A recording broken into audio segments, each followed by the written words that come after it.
Comme il était encore loin, son père le vit et fut touché par la compassion. Cette phrase est tirée de cette fameuse parabole du Fils prodigue, une des plus belles histoires du Nouveau Testament, une des plus belles histoires de Jésus.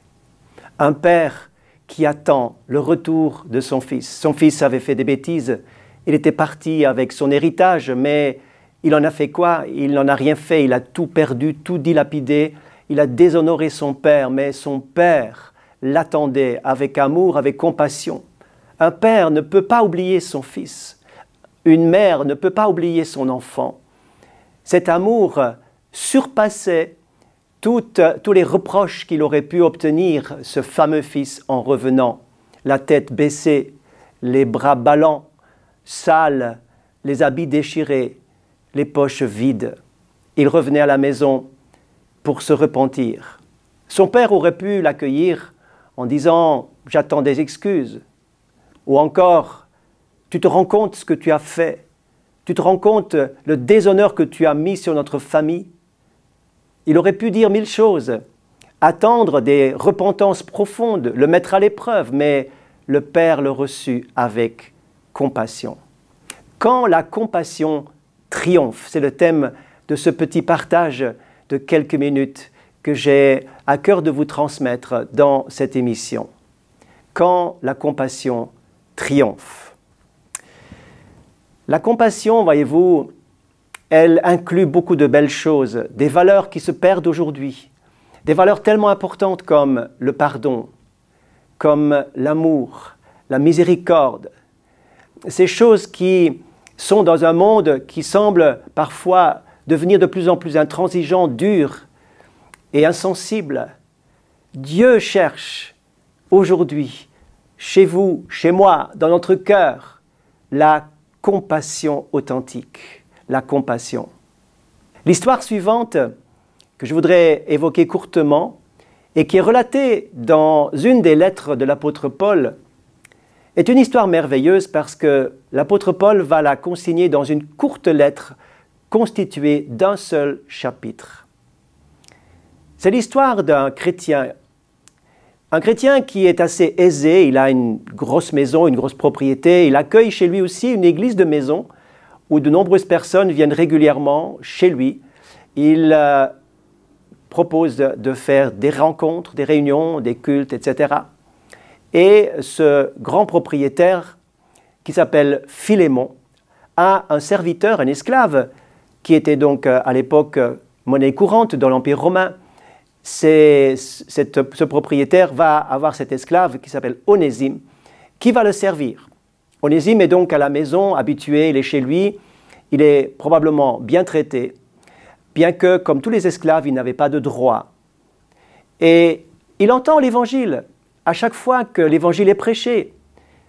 Peut-être que de grands hommes de Dieu, de grandes femmes du Seigneur sont passés dans la maison de Philémon. Et Onésime les a tous entendus. Est-ce qu'il a pris une décision lui-même ou est-ce qu'il est simplement là pour servir et être utile à la maison de son maître? Alors il est peut-être entre les deux parce que on peut imaginer qu'il a d'un côté son oreille bien ouverte à l'Évangile, il est intéressé, il trouve intéressant, beau les histoires bibliques et la connaissance de Jésus, le connaître, vivre avec lui, ça lui parle. Mais d'un autre côté, il aspire à la liberté. Il veut voir autre chose, il veut sortir de cette maison, il veut voir le monde, et il a soif de liberté, d'être autonome.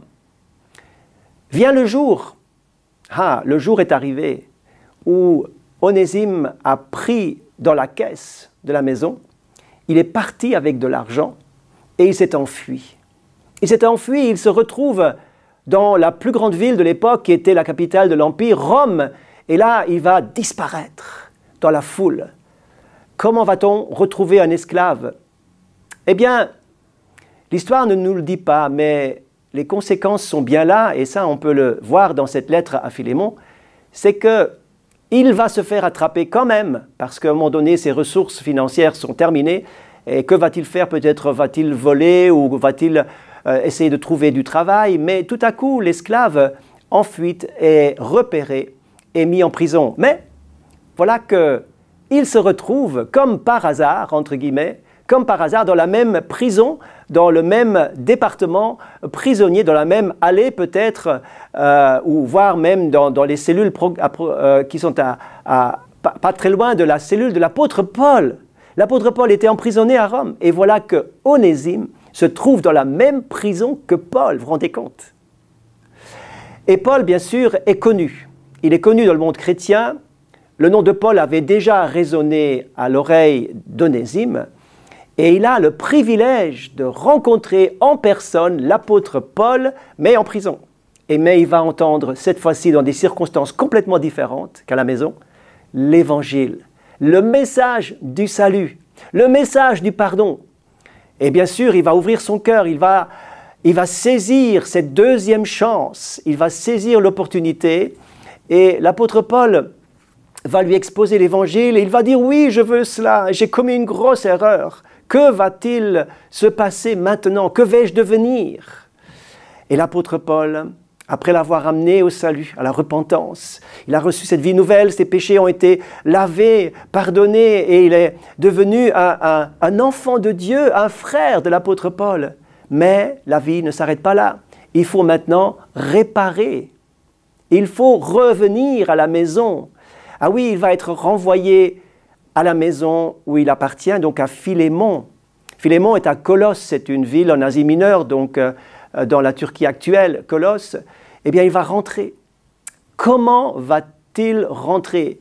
Lui qui n'a aucun droit, il est un esclave en fuite. Normalement, le maître a tous les droits. Il peut l'exécuter, le faire exécuter. Il peut aussi le restaurer, il peut aussi le punir comme il veut. Il n'y avait aucun droit et le maître avait tous les droits. Maintenant, il se passe quelque chose d'extraordinaire. Onésime va partir avec une lettre en poche. C'est la fameuse lettre à Philémon que vous avez dans votre Nouveau Testament. La plus courte lettre, une lettre personnelle adressée à son ami Philémon, le maître, le chrétien solide qui accueille les chrétiens à la maison, chez lui, l'église. Et Onésime va avoir cette lettre en poche, le plaidoyer de compassion de la part de l'apôtre Paul, du grand missionnaire Paul, pour Philémon, pour toucher le cœur de Philémon, afin que Philémon fasse grâce à son esclave qui revient à la maison. Il plaide non pas pour que justice soit faite, mais pour que la grâce soit faite. Voyez-vous, la grâce, la miséricorde et la compassion doivent précéder le jugement. Et c'est comme ça que Dieu agit. Il fait grâce avant de juger, toujours. Même si, à la fin, s'il y a un rejet de la grâce, le jugement va tomber, nous le savons, la Bible le dit clairement, surtout dans l'Apocalypse. Onésime n'est pas seul. La Bible dit dans un texte de Colossiens, l'Épître aux Colossiens, qu'un certain Tychique, qui est à Rome, visite Paul, va emmener lui aussi une lettre en poche. Il va emmener la lettre aux Colossiens, l'Épître aux Colossiens, qui va être adressée à l'Église sur place. Et Tychique et Onésime vont partir ensemble depuis Rome pour arriver à la maison de Philémon. Lorsque il arrive à la maison, lorsque les deux s'approchent, la maison est en vue, bien sûr, on imagine Onésime, son cœur bat très fort. Il se dit, mais qu'est-ce qui va se passer? Moi, je ne peux rien dire, je n'ai rien à prouver, je n'ai rien à démontrer, je suis coupable, mais j'ai une lettre en poche, la lettre de l'apôtre Paul. Tychique va le lâcher, va le laisser, et va lui souhaiter bon courage, va prier pour lui, et Onésime va seul rentrer, frapper à la maison, sonner à la porte, et la porte va s'ouvrir, et Philémon va apparaître, et simplement, Onésime va sortir de sa poche la lettre de l'apôtre Paul, la lettre à Philémon. Peut-être que Philémon va dire « D'où viens-tu? Qu'as-tu fait? Ah, te voilà, maintenant tu vas voir ce qui t'attend. » Il ne pourra rien répondre. Il pourra juste tendre la lettre de son avocat, la lettre du grand apôtre Paul, la lettre du médiateur, du défenseur. Il n'a que ça comme force. C'est la seule chose qu'il a pour se défendre. Et savez-vous quoi? C'est que Philémon va accepter cette lettre et il va faire grâce à son esclave Onésime. Parce que cette lettre est contenue dans le Nouveau Testament. Si ce n'était pas le cas, eh bien, il l'aurait mis au feu, il l'aurait brûlée et elle n'existerait plus aujourd'hui. Mais le fait qu'elle existe, c'est la preuve que Philémon a fait grâce à son enfant, à son esclave Onésime.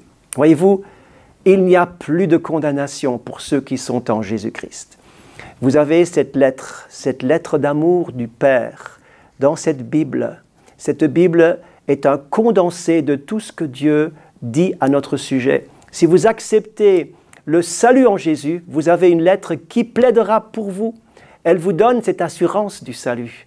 Et il n'y a plus de condamnation pour ceux qui sont en Christ. Onésime est revenu à la maison et il avait en lui et avec lui cette lettre de Paul. Ces mots de Paul l'accompagnaient et la grâce a été trouvée, non pas parce qu'il s'est repenti, mais simplement malgré tout, parce que la compassion est une puissance. Mes amis, que la compassion triomphe dans notre vie, à chaque instant, dans nos familles, dans l'Église et autour de nous, qu'elle soit une force, qu'elle soit libératrice, qu'elle produise le bonheur autour de vous. Enlevez la dureté du cœur, l'intransigeance et uniquement l'esprit de justice, mais soyez aussi remplis de compassion. C'est la parole pour aujourd'hui que j'avais à cœur de vous transmettre. Bien à vous et merci de m'avoir suivi.